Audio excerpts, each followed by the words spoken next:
네, 네 안녕하세요. 네, 영화 감독 정윤철입니다. 반갑습니다. 네, 최근에 영화 대립군이라는 그 사극 영화를 개봉했고요. 마라톤이라는 영화를 지금부터 한 10년 전에 연출했습니다. 네, 오늘 이데일리에서 주최하는 제8회 세계 전략 포럼 세션 5에서 사회를 맡아 여러분을 뵙게 되어 정말 반갑습니다. 이 마지막 세션은 4차 산업혁명 시대의 방송과 영화 그리고 테마파크 등 문화 콘텐츠와 엔터테인먼트 분야에 대한 전망을 하는 세션입니다. 사실 제가 종사하고 있는 영화만 해도 지금도 그렇지만 처음 발명 당시에는 사람들에게 아주 경이로움을 안겨주었던 첨단 기술의 집약체였습니다. 하지만 빛과 소리에 대한 과학기술의 발전이 인간의 감성과 만나지 않았더라면 아마도 오늘의 영화는 탄생하지 않았을 것입니다. 이번 세션에서는 4차 산업혁명 시대의 문화 콘텐츠와 감성 분야를 주제로 이야기를 나눕니다. VR과 AR 등 최첨단 시각기술은 4차 산업혁명의 핵심적인 기술로 최근 주목을 받고 있고 일부 분야에서는 이미 활용성이 높아지고 있습니다.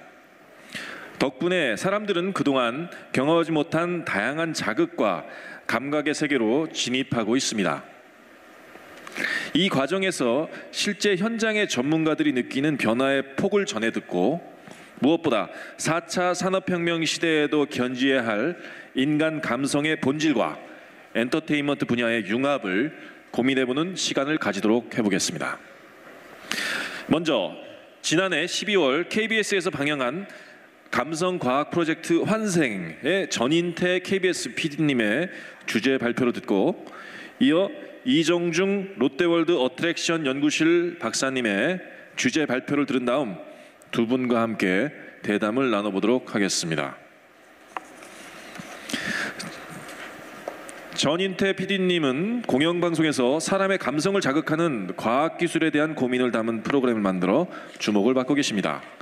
지난 연말 방영한 감성과학 프로젝트 환생은 1996년 1월 세상을 떠난 가수 김광석을 주인공으로 한 다큐멘터리와 가상 콘서트로 화제가 되었습니다.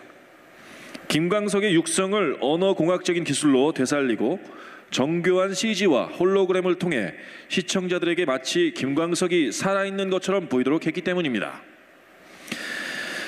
그럼 전 PD님의 발표를 통해 감성과 과학기술이 만나는 접점을 살펴보고 왜 문화 콘텐츠에 있어 기술적인 경이로움보다는 인간이 살아가는 그 시점에 존재하는 시대정신을 담아내는 것이 중요한지 알아보도록 하겠습니다.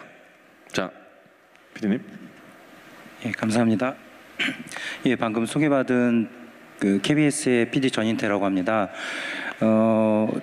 지금 말씀을 하시면서 제가 생각을 해보니까 이 프로그램을 왜 기획했는가를 조금 설명해 드리면은 오늘 포럼의 주제와 연관성을 발견하실 수 있을 것 같아서 잠시 말씀을 드리고 하이라이트 영상하고 트레일러를 편집한 영상을 한 4-5분 정도 된 영상을 보여드릴 거고요. 그 다음에 끝나고 다시 3-4분 동안 제가 다시 설명을 드리도록 하겠습니다. 제가 이제 영상업계 종사를 하다 보니까는 과거에 돌아가신 분들의 영상을 좀 볼 기회가 많아요. 그래서 대중문화 예술인들, 안타깝게 요절한 분들이라든지 아니면 꼭 그런 유명인들이 아니더라도 우리 주변의 사람들이 홈비디오로 남긴 영상들이 있잖아요. 그런 영상들을 보면은 참 묘한 느낌이 들더라고요. 그분은 그 영상을 찍었을 때는 분명히 자신이 살아있었던 것이고 지금 이렇게 화면을 통해 화면 너머로 나에게 분명히 메시지를 전해주고 있는데 물리적으로는 돌아가신 거잖아요. 연결이 될 수가 없고.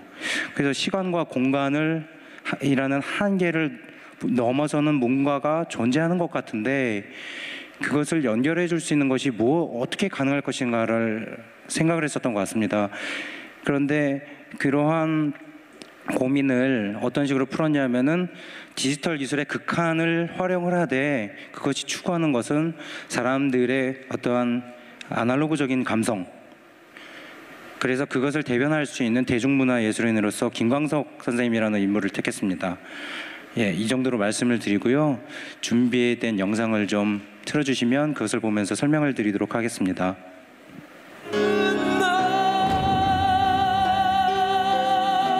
너의 향기 외국인 분들이 좀 계신 것 같아서 영어 자막을 같이 준비했습니다.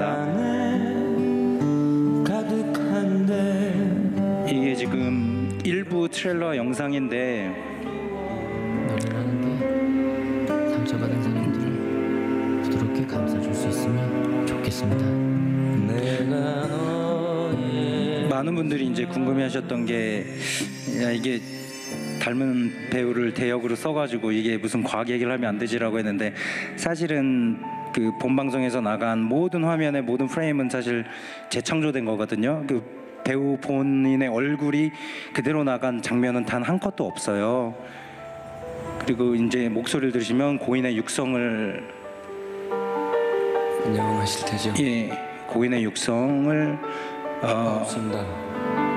언어공학적인 기술, 디지털 기술 등을 통해서 재탄생을 시킨 부분입니다.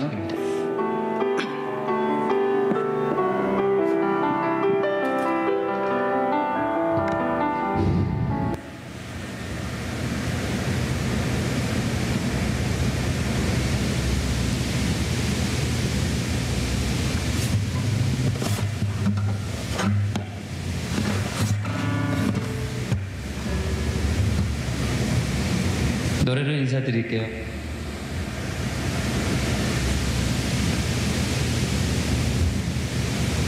사실은 노래를 부르는 사람이요, 자신의 연주를 들어준 사람들이 있다라는 것이 참 행복한 것이죠.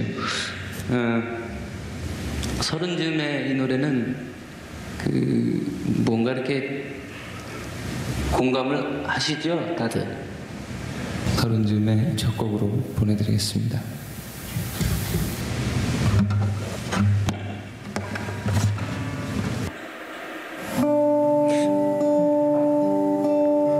여기서 그 3살 적부터 친구였던 박학기 씨하고 같이 노래를 부른 장면이고요. 그 사연이 좀 있는데 돌아가시기 얼마 전에 두 사람이 이제 같이 듀엣을 하자 이렇게 약속을 했었거든요. 그런데 아시겠지만 1996년 1월 6일에 일찍 돌아가셨죠. 그래서 현실에서는 못 이뤘던 그 무대를 우리가 어떤 디지털 기술을 활용을 해서 좀 실현을 해드리도록 해보자라는 생각을 해서 이 장면을 구성을 하게 됐습니다. 그래서 보시면 이제 고인이 생전에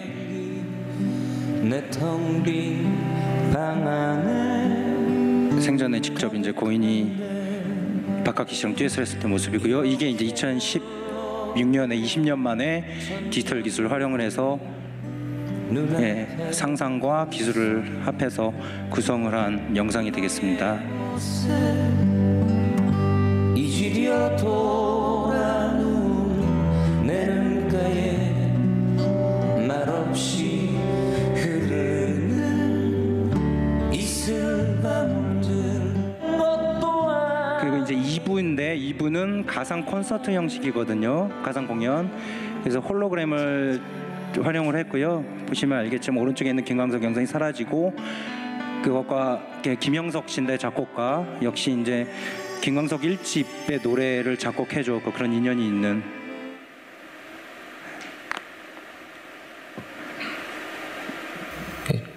사는 게 참 괜찮은 것 같아요. 그래서 감성과학 프로젝트라는 프로그램이 추구하는 것은 뭐냐면 이렇게 안타깝게 고인이 되신 분들 있잖아요. 그런 분들, 우리한테 많은 웃음과 울음을 남기고 떠나가신 분들을 디지털 기술을 활용을 해서 최첨단 기술을 활용을 해서 시공간을 뛰어넘은 공감을 우리한테 선사할 수 있으면 좋겠다라는 생각으로 기획을 하게 되었습니다. 여건이 된다면 매년 한 분씩 이렇게 우리 곁으로 다시 초대를 하고 싶은 그런 계획을 김광석 편을 제작했을 때 아니 그 처음에 초기에 기획했을 때부터 이런 생각을 가지고 있었습니다.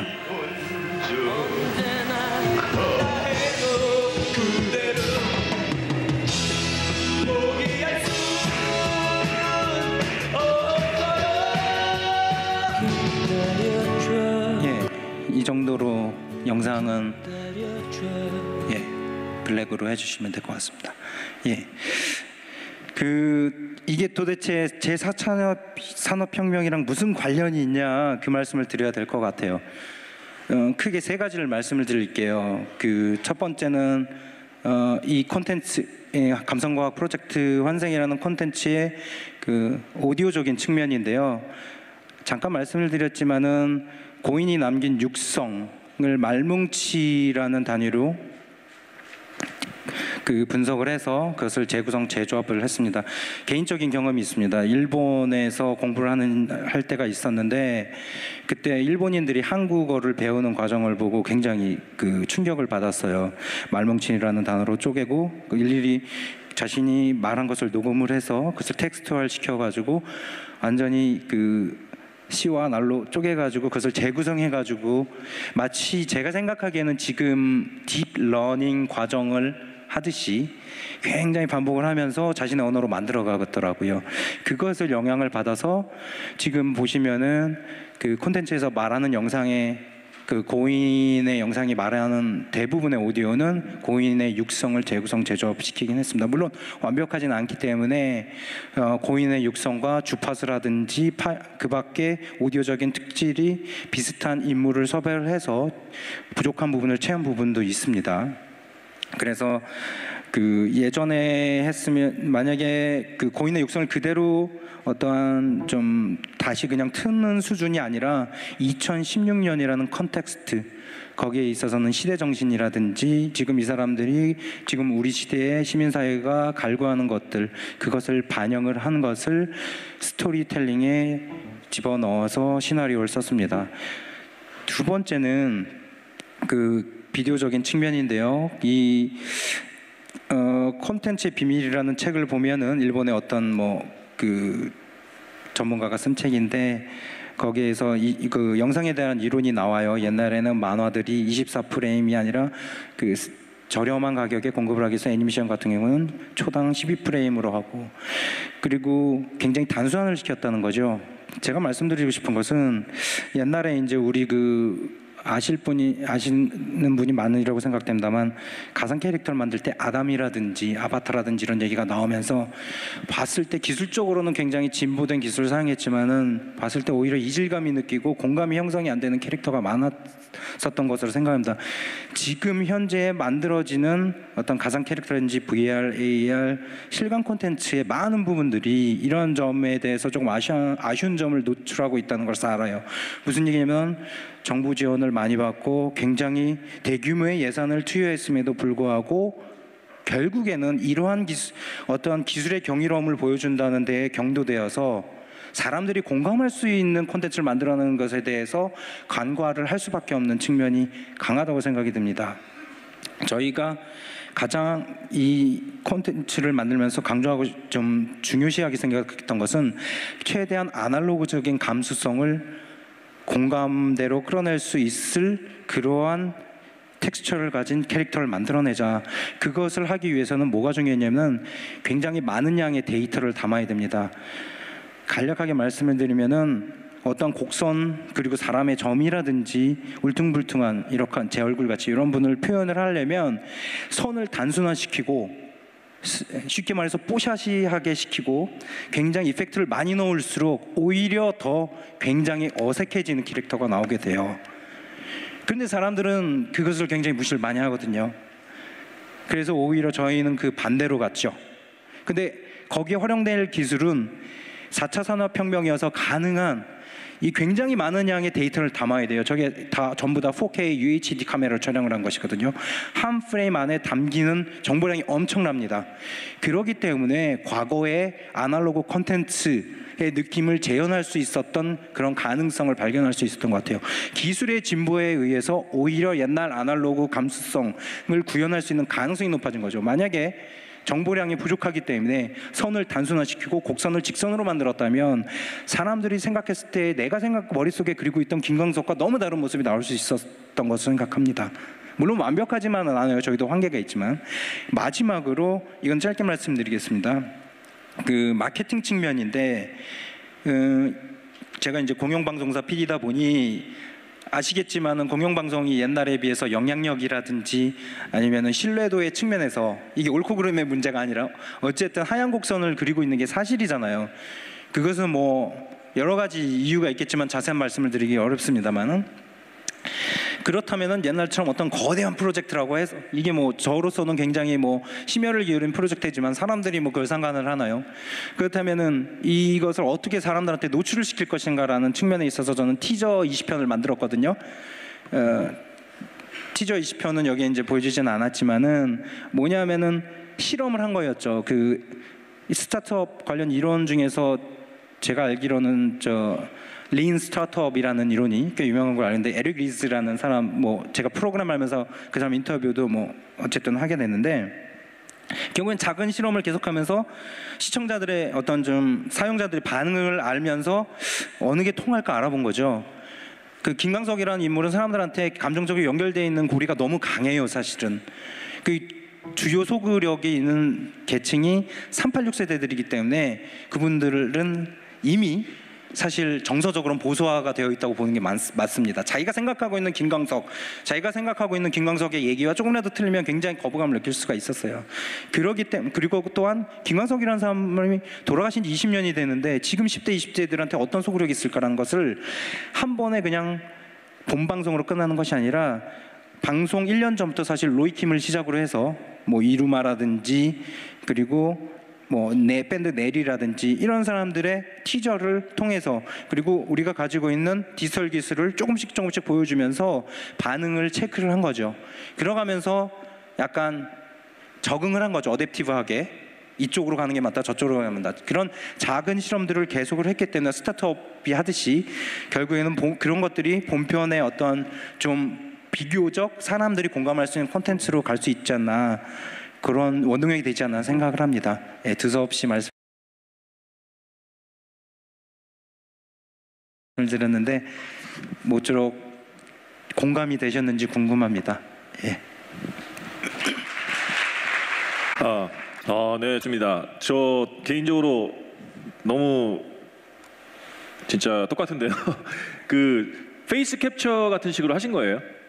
예, 그 사실은 가장 돈을 들이고 가장 유행하는 방법을 따르자면 3D 모델링을 해가지고 그 일일이 모션 트래킹을 하는 거잖아요. 네네. 아시겠지만 근데 그게 뭐 이런 말씀드리게 되겠지만 시장 단가가 분당 1억이에요. 예, 3분 만들었으면 끝났거든요. 그래서 3분. 네. 저희는 이제 60분 곱하기 2개니까 120분 만들어야 되잖아요. 물론 모든 장면에 그런 그 가상 캐릭터가 쓰이지 않지만, 그래서 아날로그적인 방법도 동원을 했고요.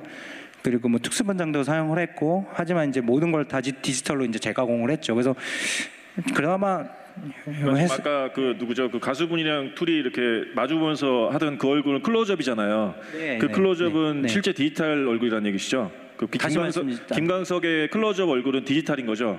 그 예, 얼굴이. 다 디지털이라고 보시는 네. 게 맞을 것 같습니다. 일일이 다 모션 트래킹을 해가지고. 네. 근데 뭐 2D 기술이 대부분이고요. 당연히 그 가장 저렴한 예산으로 네. 가장 그냥 넘어갈 수 있는 수준의 네. 때로는 그런 기술도 중요하다고 생각을 합니다만. 끝나고 조금 더 여쭤보겠습니다. 제가 따로.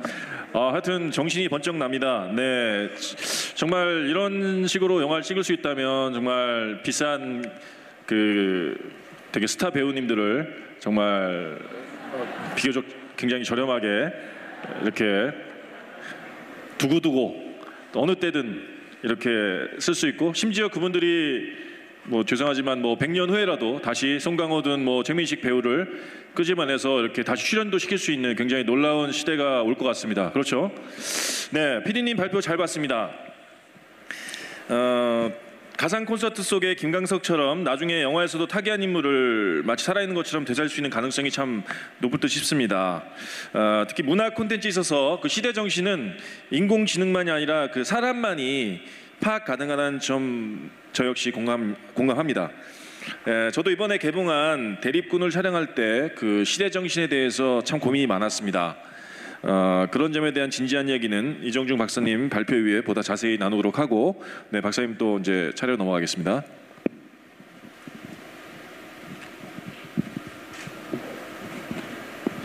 네, 제가 소개를 해야 되군요. 이번에는 그 롯데월드 어트랙션 연구실의 이정중 박사님 발표가 있겠는데요. 롯데월드는 우리나라를 대표하는 테마파크입니다. 이 박사님은 롯데월드에서 놀이기구와 가상현실 기술과의 만남을 연구하고 계십니다. 이 박사님의 발표를 통해 4차 산업혁명 시대 이전에 일종의 가상현실 공간이었던 테마파크와 그 안에서 인간의 감성이 만나는 지점을 살펴보고 가상현실과 증강현실이 향후에 우리 감성에 미칠 영향에 대해서 알아보도록 하겠습니다.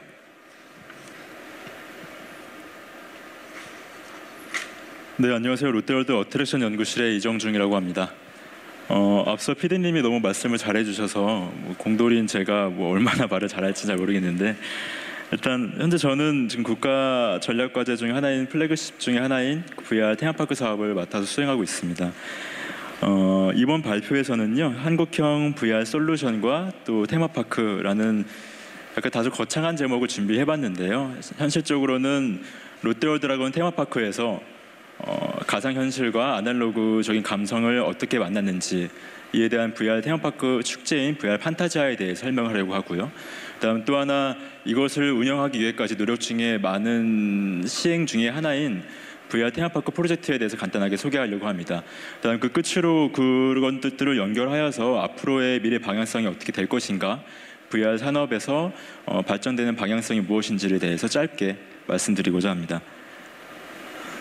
먼저 올해 1월 오바마 미 전 대통령은 시카고에서 1월에 VR로 고별 연설을 했었습니다. 그것 시점을 맞추어서 다시 한번 VR에 대한 관심이 지대하였었는데요. 우리나라도 2016년은 VR 원점으로 잡고 무수히 많은 업체들이 가시적 성과를 내기 위해서 부단히 노력 중에 있습니다. 하지만 조금 더 깊게 들어가다 보면은 현실적으로 아직까지는 국내에서 혁신적인 기술이나 제품 그리고 킬러 콘텐츠가 나오지 못하고 있는 게 현실입니다. 이러한 현실 속에서 롯데월드는 테마파크를 차세대 VR 테마파크로 변경하기 위한 혁신적인 시도로서 VR이라는 기술을 선택을 하였고요. 이것을 위한 여러 가지 방법에 대해서 말씀을 드리겠습니다. 먼저 테마파크는 흔히 롤러코스터나 혹은 회전목마로 대변되곤 합니다. 많은 이제 어머니들이 아이들을 데리고 와서 회전목마에서 아이들이 즐겁게 웃는 모습을 보고 본인들 역시 어릴 적에 자기가 얼마나 좋아했었는지 추억에 잠기는 경우가 많으시고요. 또 롤러코스터 같은 경우에 젊은 친구들이 특히나 좋아하는데, 초등학교 시절 처음 접했던 그 아날로그적 그 스릴감, 짜릿한 그 위험함이 조금 더 생각이 나고, 또 이제 VR을 포함되기 전부터 테마파크로서의 축제로의 그 판타지적 요소를 잊지 못해서 계속해서 발걸음을 옮겨주시고 계십니다.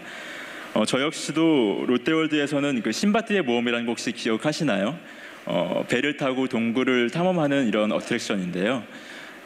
제가 10살 때 처음 그걸 접해봤는데 굉장히 무섭으면서도 스모그나 안개, 사이드 이펙트 같은 엄청난 그 소리 같은 것들을 통해서 천지가 개벽하는 듯한 아주 무서우면서도 짜릿한 스릴감을 느낀 경험이 있습니다. 아직까지도 그러한 경험을 대체할 만한 뭔가 신선한 충격을 받지는 찾기가 약간 어려운 것 같습니다. 제가 이렇게 말씀을 드린 이유는 이렇게 판타지적인 요소가 많은 테마파크는 사실 인문학적 감성을 잘 건드린 인위적으로 정교하게 잘 짜여진 하나의 허구적인 세계라는 것입니다. 이것은 다시 말해서 즉 이 테마파크 자체가 그 자체만으로도 커다란 가상현실 공간이라는 것을 의미하는데요. 가상현실 공간 속에 VR이라고 하는 가상현실 기술을 접목한 저희 VR 테마파크 축제인 판타지아에서 VR 스페이스의 소개 영상을 먼저 간단하게 시청하시겠습니다. 1분 좀 안 될 것 같습니다.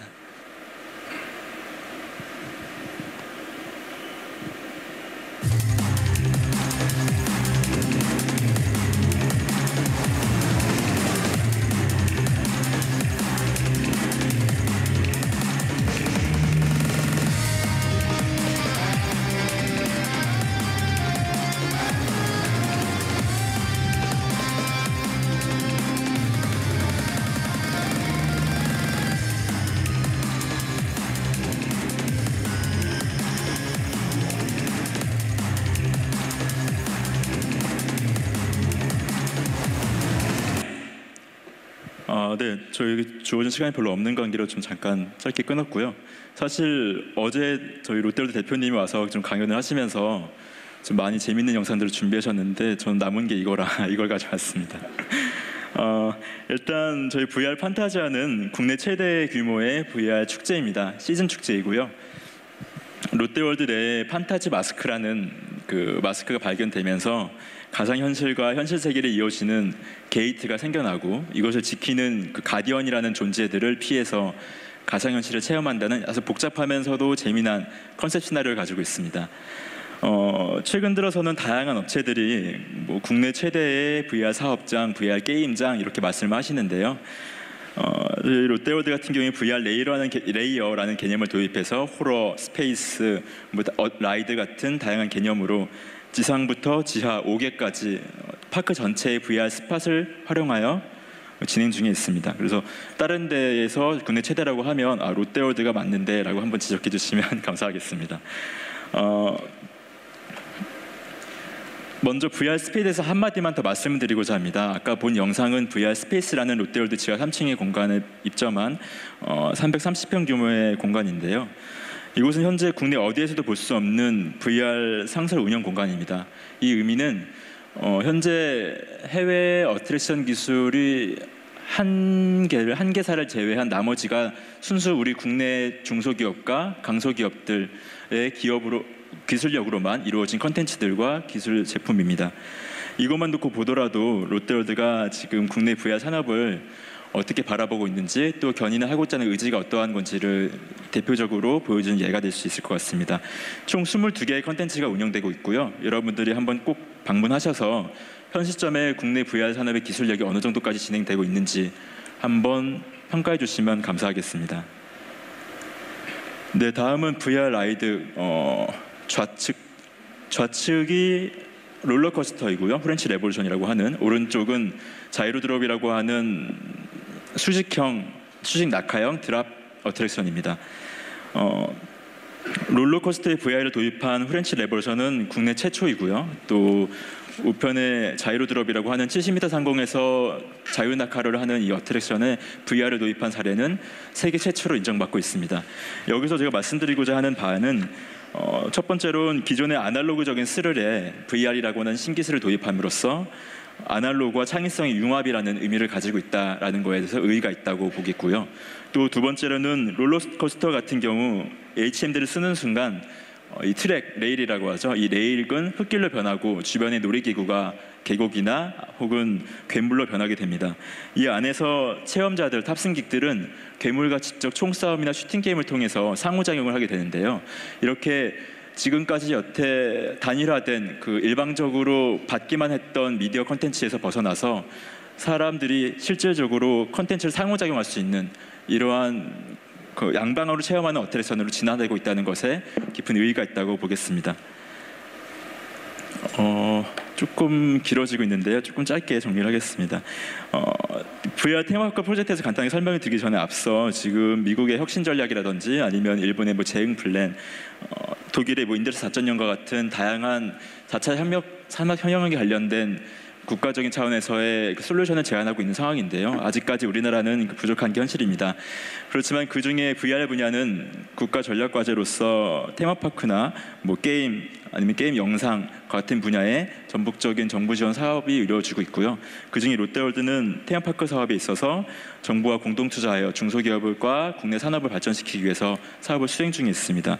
그래서 R&D와 시장 컨텐츠 또 이것들을 융합해서 사업화를 할 수 있게끔 수익형을 창출할 수 있게끔 사업화를 강구하는 동반선장이 있을 것이고요. 이걸 통해서 선구적인 대기업과 중소기업과 정부가 협업 모델을 만드는 것이 주요 목표입니다.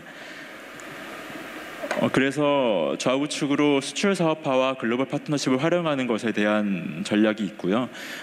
여기서 제가 간단하게 짧게 하나 말씀드리고 싶은 건 현재 기보유한 롯데월드라고 하는 커다란 대형 오프라인 플랫폼 내에서 중소기업과 어떻게 상생하고 있는지에 대한 설명을 드리고자 합니다. 지금 현재 스페이스를 제외하고 나서라도 지금 9월경에는 중소기업들만을 위한 VR 공동 연구 공간을 만들어지고 있습니다. 이것은 중소기업에게 테스트베드나 쇼케이스를 제공해주는 공간인데요. 그래서 이 기관과 기업들, 참여하는 기업들이 와서 실질적으로 일평균 2만 명 이상이 방문하고 있는 테마파크에 실시간에 피드백을 받을 수 있고 또 비즈 매칭할 수 있는 직접적인 공간이 될 수 있으리라 예상이 됩니다. 그래서 이 자리에 모이신 많은 분들 중에 혹시 흥미가 있거나 사업 아이템이 좋은 게 있으신 분들은 한번 방문해 주셔서 말씀을 해주시면 감사하겠습니다. 그래서 이러한 예상 성과물인데 연말까지 무엇이 나올 건지에 대해서 준비하고 있습니다. 우리나라 같은 경우에는 저 이런 말을 해도 되는지 모르겠지만 뽀로로 같은 아이들이 제일 좋아하는 컨텐츠가 글로벌로 IP 가지고 있지만요. 아이언맨이나 이런 배트맨, 슈퍼맨과 같은 전 연령이 좋아하는 IP, 글로벌 IP가 없는 게 실정입니다. 그래서 저는 롯데월드에서는 지금 로봇 태권브이라는 IP를 가지고 실감 컨텐츠를 만들려고 준비 중에 있고요. 또 다양한 컨텐츠를 포함해서 아까 말씀드린 VR 스페이스라나 혹은 연구공간 같은 공간 인프라, 또 신규 어트랙션이나 다인용 게임 네트워크 같은 협업형 어트랙션 시스템을 만드는 것에 주력하고 있습니다. 이런 것들을 통해서 전 세계 90여 개국에 5천여 개의 테마파크 관련 참여사가 구성단체로 이루어져 있는 아이아파라고 하는 세계 테마파크 박람회에 이 우수 성과물을 취합해서 나가보려고 합니다. 이 목적은 우리나라의 우수 성과물들이 어느 정도 경쟁력이 있는지, 또 이걸 통해서 우리가 얼마나 앞으로 VR 산업을 발생하는 데 있어서 접근하는 방법을 어떻게 나가야 할지에 대해서 고민한 자리가 될 것 같습니다. 다시 이제 국내에 대해서 돌아서 말씀을 드리면요. 크게 플랫폼을 놓고 보면 온라인 플랫폼과 오프라인 플랫폼, 또 디바이스 분야가 있습니다. 온라인 플랫폼 같은 경우에 VR을 우리나라가 선도하는 기업이나 내용은 사실 전무한 실정입니다. 디바이스 같은 경우에는 모바일에 국한해서 좀 국위선양하는 부분이 있긴 하지만요.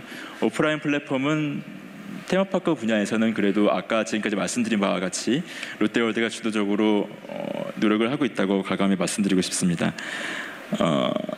여기서 제가 말씀드리고 싶은 거는요. 근데 현재 지금 우리나라에서 VR 산업을 발전시키기 위한 원천 기술 확보라든지 아니면 컨텐츠의 실감형 높은 품질의 고품질의 컨텐츠를 만들기 위한 저작 지원의 환경이 많이 부족하다는 현실입니다.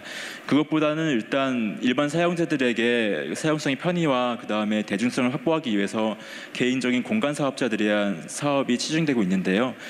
기존의 PC방이라든지 아니면 플스방과 같은 게임장에 대해서 법령 제도가 완화되고 있는 실정입니다. 하지만 이것들을 조금 더 그 산업 발전에 실질적으로 도움이 되는 분야가 어떤 것인지 우리 정부 쪽이나 정책 분야에서 조금 더 깊게 고민해야 할 것이 아닌가 생각되고 있습니다.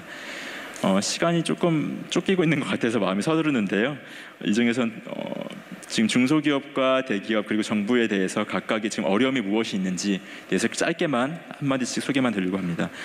중소기업 같은 경우에는 아직까지 하도급이나 하청 혹은 클라이트로부터 받고 있는 제품 납입과 같은 형태로 사업을 운영 중에 있기 때문에 실질적으로 협업이라든지 아니면은 정부와 대기업과 같은 상생 관계를 유지하는 것에 적응하기가 조금 더 다소 시간이 걸리는 것 같습니다.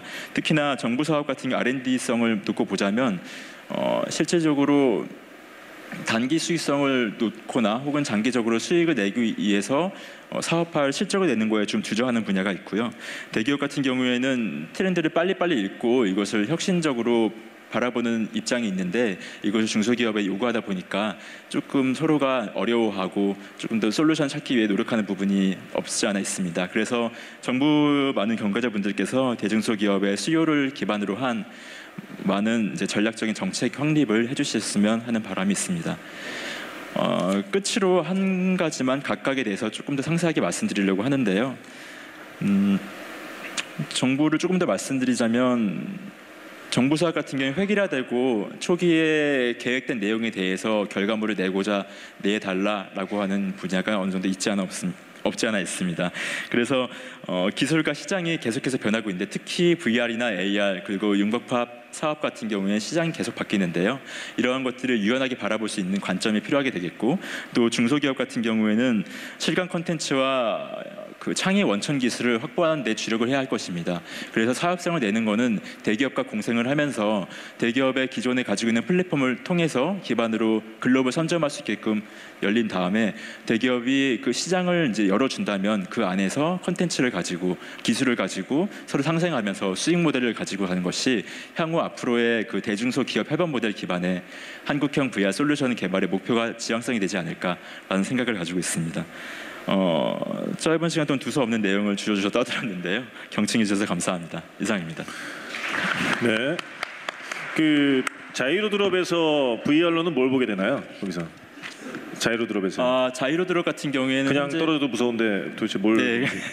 현재 지금 70m 상공에서 슈팅 다크를 하고 있습니다. 그런데 거기에 VR 컨텐츠를 도입을 함으로써 1000m 상공에서 슈팅 다크가 떨어지는 아치라는 컨텐츠를 지불했는데요. 지금 롯데월드 타워 같은 게 555m인데 거기 2배 이상 높이에 떨어지는 것 같아서 사람들이 굉장히 좋아하고 계십니다. 네. 네. 아찔하네요. 네, 저는 안 하겠습니다. 네. 자, 그다음 네, 우리 공영방송에서 일하는 PD 입장에서 실제로 거론되고 있는 인공지능 등 4차 산업혁명의 신기술이 제작 현장에 얼마나 파급되었다고 생각하시는지 우리 전인태 PD님에게 한번 질문드리겠습니다. 네, 그 사실 뭐 사회 아젠다 중에 하나니까 중요한 아젠다 중에 하나니까는 그 자체에 대해서 논의하는 프로그램들이 좀 일단 만들어지고 있고 만들어졌었던 것 같고요. 4차 산업혁명의 기술을 직접적으로 활용한다는 것보다 어떤 4차 산업혁명의 태도, 그 태도를 좀 내재화시키기 위해서 실험을 하는 것들이 좀 보여지고 있는 것 같아요. 예전 같았으면 뭐 아까 저희가 제 프로그램을 마케팅하는 측면 1년 전에서부터 일정한 주기로 고인의 20주기에 맞춰서 20개의 티저를 릴리즈하면서 실시간 반응을 거기에 보는 그러한 태도라든지 예전에는 어떻게 보면은 권위라든지 네임밸류라든지 그것에 기대어서 일정한 시간대에 편성을 받아가지고 대작이다 해가지고 이렇게 내세운 방법이 많았다면은 지금은 뭐 위기의식도 자리 잡았겠지만은 어떤 좀 어댑티브적인 그 적응력을 높여서 실시간으로 사람들의 반응을 살피고 그러한 콘텐츠를 제작하는 태도가 있겠고요. 그리고 보도적 오히려 그 기사를 쓰시는 분들이 빅데이터에 그 굉장히 많이 활용을 해서 빅데이터를 많이 활용을 해서 기사를 많이 그 작성을 하고 있다고 저는 들었습니다. 예, 그런 것들이 좀 신기술이 제작 현장에 파급되는 사례라고 할 수 있겠습니다. 예. 네, 감사합니다. 그럼 우리 이정중 박사님께는 조금 다른 질문을 드려보겠는데요. VR 기술을 처음 접하셨던 때를 기억하십니까? 네, 그때 느끼셨던 충격이 어떠셨는지 네, 궁금합니다. 그리고 지금 VR이랑 AR 수준이 어느 정도까지 올라왔는지도 좀 한번 부연 설명해 주십시오. 네, 일단 저는 컴퓨터 공학이 전공이었기 때문에 뭐 자연스럽게 접하게 된 것 같긴 한데요. 예를 들어 뭐 광화문 현판복원 글씨 작업이라든지 아니면 금융 데이터 시각화 같은 데이터 시각화 관련된 연구를 많이 했었습니다. 그러다 보니까 논문 주제도 융복합 혼합현실 분야로 진행이 돼 있었고요. 말씀드리고자 하는 바는 가상현실 공간에서는 누구나가 자유롭게 뭐 하늘을 날 수도 있고 물속에서 숨을 수 있고요. 또 다리가 불편한 사람들도 가상 공간 현실 내에서는 자유롭게 뛰어다닐 수가 있습니다. 또 다르게 중세 시대나 아니면 해양 도시, 뭐 미래 우주 도시와 같이 시공간을 넘나들 수 있는 매력적인 기술이라고 볼 수 있겠는데요. 이렇게 시공간의 한계점에서 완전히 벗어나 누구나가 자유롭게 오감을 넘어서 체험할 수 있는 이런 가상현실의 실감형 콘텐츠는 그 의미가 실 대단하다고 볼 수 있을 것 같습니다.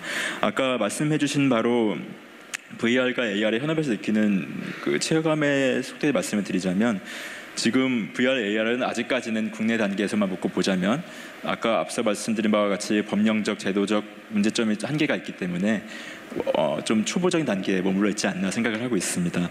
하지만 그 세계적으로 보더라도 HMD나 이런 것들이 아직까지는 경량화라든지 아니면 발열 문제 아니면 완전 무선 통신 처리를 하기 위한 센싱 기술이나 처리 속도 등의 문제가 있을 거고요.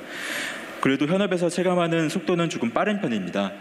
VR 스페이스 같은 경우에 현재 약간이라도 고화질로 사람들에게 여러분들에게 좀 제공을 하고자 유선의 컨텐츠를 전달하는 방법을 줄이고 있었는데요. 지금 현재 3개월이 지났는데 초기 단계이긴 하지만 무선 환경에서 고화질 전송할 수 있게끔 많은 시장의 상품이 지금 준비되고 있는 상황입니다. 결론적으로는 VR, AR 기술이 앞으로가 더 기대되는 기술이라고 볼 수 있다고 말씀드리고 싶고요. 그래서 또 관련 산업과의 융합을 통해서 키 솔루션이 될 수 있는 기술이라고 이 자리에 말씀드리고 싶습니다. 네, 이상입니다. 네, 감사합니다. 네, 저도 이제 정 감독님께 한번 질문을 드리고 싶은데요. 그 감독님 입장에서는 아무래도 그 이런 4차 산업혁명으로 대변되는 최첨단 기술 그것을 활용할 때 고민하실 것 같아요. 그것을 활용을 할 때 이게 제대로 효과가 나타날 것인가, 리얼리티가 살 것인가. 왜냐하면 제가 듣기로는 대립군 촬영하시면서 실제로 배우들을 CG보다는 배우들을 실제로 산에 데리고 가서 원성도 많이 들이셨지만 그만큼 또 효과적인 굉장히 원하는 장면 얻는데 참고가 되었다고 하셨는데 리얼리티 말 그대로 CG 없이 갈 것인가 CG로 갈 것인가 최첨단 기술을 어떻게 활용할 것인가 그런 고민을 하셨을 것 같아요. 그와 관련된 얘기를 좀 듣고 싶습니다. 네. 영화에서 정말 이제 이 컴퓨터 그래픽을 활용한 그 시도는 뭐 지금 제가 말 안 해도 너무나 많다는 거 아실 텐데요. 크게 배경을 만드는 인물은 사람은 있고 배경을 만드는 그런 시도와 반대로 배경 속에 인물을 심는 그런 인물을 가상으로 만드는 그런 두 가지 시도로 크게 나뉘어져서 발전이 된 것 같습니다. 그래서 뭐 대표적인 시도는 이제 우리 한 십몇 년 전에 파이널 판타지라는 그런 영화에서 정말 완전히 풀 3D로 가상 캐릭터를 만들어서 뭔가 시도를 했지만 실질적으로 약간 재미가 없었던 이유는 뭐랄까 언캐니 밸리 현상이라고 하는 극도로 사실화되면은 애니메이션일 때는 대충 사람들이 봐주지만 굉장히 사실에 가까워지면은 거기서부터 이상하게 사람은 그게 진짜이냐 가짜이냐에 굉장히 집중해서 보기 때문에 오히려 몰입을 떨어뜨리는 그런 효과가 나타난다고 합니다. 그런 현상 때문에 파이널 판타지는 굉장히 뭐 드라마를 떠나서 똑같긴 한데 이게 진짜인가 가짜인가에 집중하면서 사람들이 이상한 본능적인 언캐니 밸리 현상 때문에 이렇게 좀 실패했다고 하는데요. 그런 것을 뭐 벗어난 게 이제 아바타 같은 영화는 아예 인간과 다른 파란 색깔의 다른 캐릭터를 만들면서 그것을 벗어나서 오히려 굉장히 큰 흥행을 했고 골룸도 마찬가지 같습니다. 골룸도 아예 인간과 다른 형태로 만들었기 때문에 성공했던 것 같고 누가 봐도 3D 그래픽인지는 알지만 그래도 우리가 이상하게 생각하지 않았던 것 같습니다. 하지만 이제 진짜로 인간과 똑같이 만드는 것은 굉장히 아직 영화계에서도 시도가 되지는 많이 않고 있는데 저는 오히려 김광석 하신 걸 보고 되게 깜짝 놀라서 제가 이렇게 뚫어지게 봤는데도 참 제가 사실 김광석을 대학교 때 봤거든요. 콘서트에 가서 김광석 씨 콘서트 봤기 때문에 나름 또 되게 굉장히 인상적이고 감회가 새로웠습니다. 하지만 또 이제 배경의 창조라는 부분에 있어서는 굉장히 많이 발전해서 뭐 300이라는 영화도 스튜디오에서 거의 배우들만 있고 배경은 다 3D로 만든 것이고 지금 한국에서도 신과 함께라는 영화가 찍고 있는데 뭐 하정우 씨를 기반으로 한 웹툰 기반으로 한 영화인데요. 전체가 다 그린 스크린에서 이렇게 찍고 있습니다. 배경이 하나도 없습니다. 근데 그거를 가지고 전체 풀 3D로 배경을 이제 다 창조할 건데 저도 참 기대가 됩니다. 저희 영화 대립군도 사실은 조선시대 사극입니다. 근데 로드무비 사극이라서 산과 들을 넘으면서 세자 광해와 거기에 대립군이라는 남대신 군대 가서 사는 그런 사람 병사들이 같이 행렬을 이동을 하는데 진짜 산을 꼭대기를 올라가서 찍을 것이냐 CG로 할 것이냐 이제 고민을 했었습니다. 근데 아무래도 CG보다는 진짜 산 위에서 보여지는 뷰 그리고 거기를 넘을 때 지친 배우들의 모습 그리고 여러 가지 뭐 리얼리티를 좀 더 중요하게 생각해서 그렇게 하지 않았는데 솔직히 좀 괜히 그랬다 싶기도 하고요. 네, 3D로 만든 장면들도 있었습니다. 산을. 근데 그것도 굉장히 흡사했고 배우가 연기를 진짜로 자기가 지친 표정으로 연기를 하니까 그 감성이 결국은 기술적인 것과 융합이 되니까 또 그다지 이상하지 않더라고요. 그래서 괜히 배우들을 고생시키면서 제가 또 괜히 욕을 먹었나 이런 생각 들고요. 하지만 또 그 장면은 나름대로 아날로그적인 장점이 있어서 글쎄 그건 뭘 선택할 것인가는 그 예산과 여러 가지 환경에 따라서 그 감독이나 연출이 선택을 해야 될 문제인 것 같고요. 하지만 앞으로 영화 쪽에서